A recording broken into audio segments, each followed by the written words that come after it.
ग्रामविकास मंत्री जयकुमार गोरे विवस्त्र फोटो प्रकरण। मंत्री जयकुमार गोरेंनी विवस्त्र फोटो पाठवल्याचा महिलेनं केला होता आरोप। प्रकरण मिटवण्यासाठी महिलेनं मागितली 3 कोटींची खंडणी। 1 कोटीची खंडणी स्वीकारताना महिलेला रंगेहात अटक। सातारा गुन्हे शाखेनं केली कारवाई। मंत्री जयकुमार गोरे विवस्त्र फोटो प्रकरणाची संपूर्ण स्टोरी। नमस्कार, मी राजरत्न जोंधळे, टॉप न्यूज मराठीमध्ये आपलं स्वागत। सातारा जिल्ह्यातील मान खटावचे आमदार तथा राज्याचे ग्रामविकास मंत्री जयकुमार गोरे यांच्यावर एका महिलेनं नग्न फोटो पाठवल्याचा आरोप केल्यानं राज्याच्या राजकारणात मोठी खळबळ उडाली होती। ज्या महिलेनं हे आरोप केले होते त्या महिलेलाच आता 1 कोटींची खंडणी घेताना पोलिसांनी रेड हँड अटक केली। त्यामुळे जयकुमार गोरेंना अडचणीत आणणाऱ्या या महिलेचा अखेर पर्दाफाश झालाय। पाहूया ते सगळं प्रकरण नेमकं काय आहे। काही दिवसांपूर्वी ठाकरे गटाचे खासदार संजय राऊत यांनी ग्रामविकास मंत्री जयकुमार गोरे यांनी हंबीरराव मोहिते यांच्या कुटुंबातील एका महिलेचा छळ केल्याचा गंभीर आरोप केला होता। त्यानंतर राज्याच्या राजकारणात मोठी खळबळ उडाली।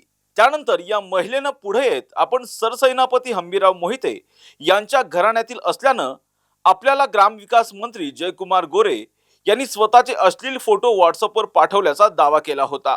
तसेच 2016 पासून जयकुमार गोरे आपल्याला त्रास देत असल्याचा आरोपही या महिलेनं केला होता। त्यानंतर या प्रकरणाची राज्याच्या राजकारणात मोठी चर्चा झाली। विधिमंडळाच्या सभागृहातही विरोधकांनी मंत्री जयकुमार गोरे यांच्या विरोधात रान उठवलं। परंतु आता हे प्रकरण मिटवण्यासाठी या महिलेनं 3 कोटी रुपयांची खंडणी मागितली होती। त्यापैकी 1 कोटी रुपये स्वीकारताना या महिलेला सातारा गुन्हे शाखेनं रेड हँड पकडल्यानं राज्याच्या राजकारणात मोठी आता खळबळ उडाली। ग्रामविकास मंत्री जयकुमार गोरे यांच्यावर या महिलेनं नेमके काय आरोप केले होते आणि यावर जयकुमार गोरे यांनी नेमकं काय स्पष्टीकरण दिलं होतं, पाहूयात। सातारा जिल्ह्यातील मान खटाव मतदारसंघाचे जयकुमार गोरे हे सध्या मंत्रिमंडळात ग्रामविकास आणि पंचायत राज मंत्री आहेत।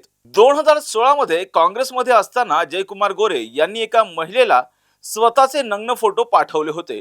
असे आक्षेपार्ह फोटो पाठवल्याप्रकरणी जयकुमार गोरे यांच्यावर गुन्हा दाखल झाला होता आणि त्यानंतर त्यांना अटक टाळण्यासाठी जयकुमार गोरे यांनी सातारा जिल्हा न्यायालय आणि मुंबई उच्च न्यायालयात धाव घेतली होती।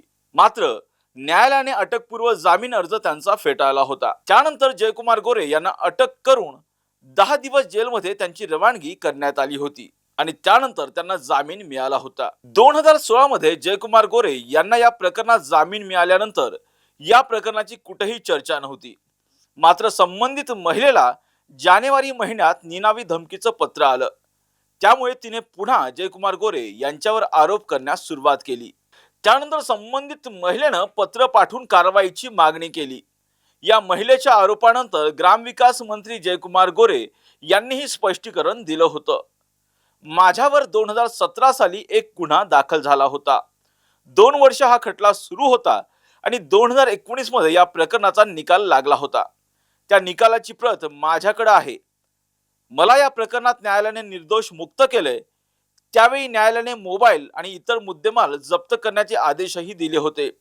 लोकशाहीत न्यायालय सर्वोच्च असतं आणि हा निकाल देऊन 6 वर्ष झाली आहेत। किमान कुठल्या वेळी कोणता विषय समोर आणावा याला राजकीय लोकांनी मर्यादा ठेवली पाहिजे। मी सामान्य कुटुंबातून आलो आहे। माझ्या वडिलांचं 7 दिवसांपूर्वी निधन झालं। मला भावनिक विषय करायचा नाही, पण ज्या वडिलांनी मला संघर्ष करून मोठं केलं, वाढवलं, त्यांच्या मृत्यूनंतर मला अस्थि विसर्जनही करून देण्यात आलेलं नाही। इतक्या खालच्या पातीचं राजकारण विरोधक करतायत ही मला अपेक्षा नव्हती, असंही त्यावेळी ग्रामविकास मंत्री जयकुमार गोरे म्हणाले होते।